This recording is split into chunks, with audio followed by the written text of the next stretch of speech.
మాజీ మంత్రి హరీష్ రావు కృషితో రంగనాయక సాగర్లోకి నీటి పంపింగ్ ప్రారంభమైంది. యాసంగి పంట పూర్తయ్యే వరకు నీళ్లు విడుదల చేయాలని మంత్రి ఉత్తమ్ కుమార్ కు ఇటీవల హరీష్ రావు లేఖ రాశారు. ప్రస్తుతం రంగనాయక సాగర్లో టీఎంసీ నీళ్లు ఉన్నాయని, మరో టీఎంసీ నీళ్లు విడుదల చేయాలని కూడా కోరారు. అయితే హరీష్ రావు లేఖకు స్పందించి నీటి విడుదల చేయాలని మంత్రి ఉత్తమ్ అధికారులను ఆదేశించారు. రంగనాయక సాగర్లోకి అధికారులు నీటి పంపింగ్ చేస్తున్నారు. ఇటు హరీష్ రావు కృషితో యాసంగి పంట పూర్తయ్యే వరకు నీరు అందనుంది. అయితే హరీష్ రావుకు రైతులు కృతజ్ఞతలు తెలిపారు.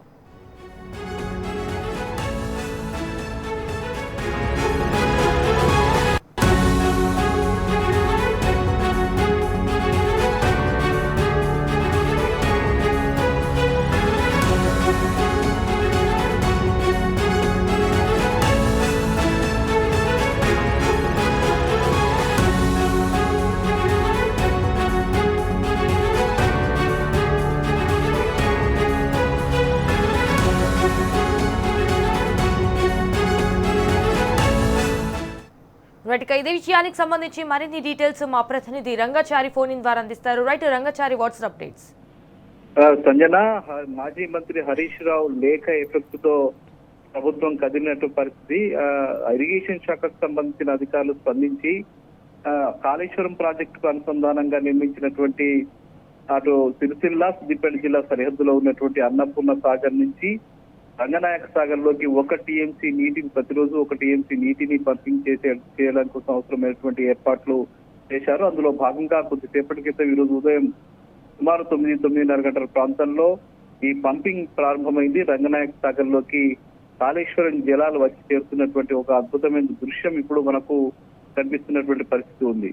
ముఖ్యంగా కాళేశ్వరం ప్రాజెక్ట్ అనేది ఒక అద్భుతమైన ప్రాజెక్ట్ గా మనకు రూపొందిన విషయం తెలిసిందే. మాజీ మంత్రి హరీష్ రావు నేతృత్వంలో ఇరిగేషన్ శాఖ మంత్రిగా ఉన్న సమయంలో, ముఖ్యమంత్రిగా కేసీఆర్ ఉన్న సమయంలో కాళేశ్వరం ప్రాజెక్టును నిర్మింపజేసి సుమారు 500 మీటర్ల ఎత్తులో ఉన్నటువంటి సిద్దిపేట ప్రాంతానికి రంగనాయక సాగర్ లోకి నీళ్లు పంపింగ్ చేయడం కోసం అవసరమైనటువంటి లిఫ్ట్లను దాదాపు 16 ప్రాంతాల్లో ఏర్పాటు చేసి ఇక్కడికి నీళ్లను తీసుకువచ్చి ఈ ప్రాంత కరువును తీర్చిన విషయం తెలిసిందే. గత 5-6 సంవత్సరాలుగా రంగనాయక సాగర్ నుంచి వస్తున్నటువంటి కాళేశ్వరం గోదావరి జలాలతో ఈ ప్రాంతం అంతా కూడా పచ్చదనంతో పరుచుకున్నటువంటి పరిస్థితి. దాదాపు ఒక సిద్దిపేట నియోజకవర్గంలోనే దాదాపు 1,00,000 ఎకరాల అదనపు ఆయకట్టుకు ఈ రంగనాయక సాగర్ ద్వారా నీరు అందిన విషయం మనందరికీ తెలిసిందే. గతంలోనే చాలా మంది రైతులు ఒక రంగనాయక సాగర్ ద్వారా వచ్చినటువంటి ఈ గోదావరి జలాల ద్వారా అదనంగా 1,00,000 ఎకరాల్లో వాళ్ళు సాగు చేసినటువంటి పరిస్థితి. ప్రస్తుతం కూడా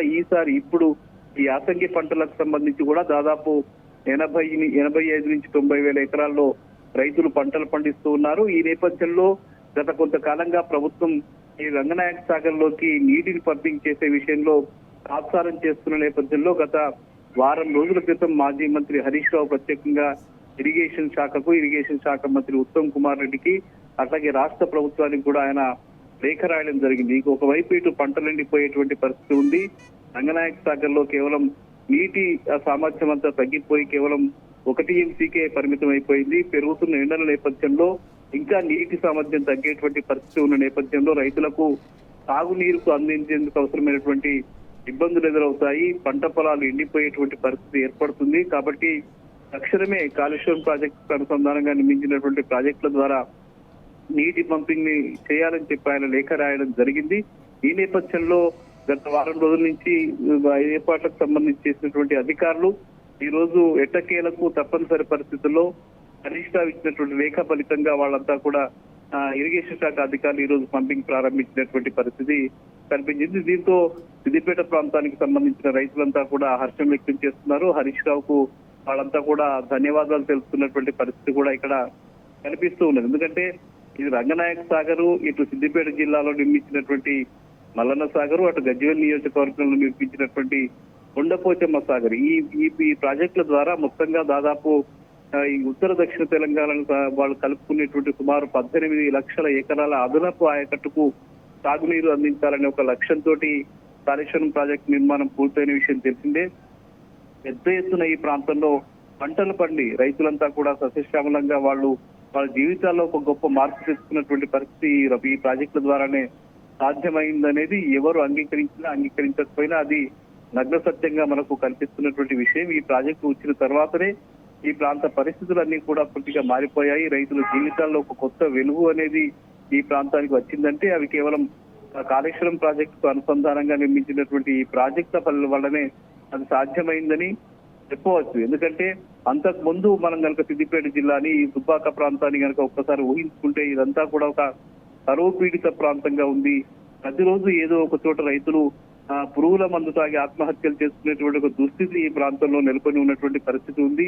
నీళ్లు లేక లక్షలాది రూపాయలు వెచ్చించి బోర్లు వేసి చాలా ఇబ్బందులు ఎదుర్కొన్నటువంటి పరిస్థితి ఉంది. అనేక మంది రైతులు అప్పుల పాలై ఆత్మహత్యలు చేసుకున్నారు. వందలాది మంది రైతు కుటుంబాలు రోడ్డు పడ్డటువంటి పరిస్థితి. ముఖ్యంగా ఉమ్మడి మెదక్ జిల్లాలోని సిద్దిపేట ప్రాంతం అంటేనే ఒక రైతుల ఆత్మహత్యలకు చిరునామాగా ఉన్నటువంటి పరిస్థితి గతంలో ఉండింది. ఈ పరిస్థితులంతా స్వయంగా చూసినటువంటి వ్యక్తి కాబట్టి ముఖ్యంగా కేసీఆర్ కు ఈ ప్రాంతంపై పూర్తి స్థాయిలో అవగాహన ఉన్న నేపథ్యంలో మొత్తంగా ఉమ్మడి మెదక్ జిల్లాకు సంబంధించిన వ్యవసాయ రంగంపై కానీ మొత్తంగా తెలంగాణ ప్రాంతానికి సంబంధించిన వ్యవసాయ రంగానికి పూర్తి స్థాయిలో నీళ్లు అందించాలి, ఈ నీళ్లు లేని ప్రాంతానికి ఎట్లా నీళ్లు తేవాలి అనే ఒక మేధోమథనం చేసినటువంటి కేసీఆర్ కాళేశ్వరం ప్రాజెక్ట్ నుంచి దాదాపు 540 మీటర్ల ఎత్తులో ఉన్నటువంటి ఈ ప్రాంతానికి నీటిని పంపింగ్ ద్వారా అది ఎత్తిపోతల ద్వారా ఇక్కడికి తీసుకొచ్చి ఈ నీళ్లని ఈ రైతులకు అందించిన నేపథ్యంలో దాదాపు ఉమ్మడి మెదక్ జిల్లా వ్యాప్తంగా దాదాపు 18 లక్షల ఎకరాల అదనపు ఆయకట్టుకు నీళ్లన్నీ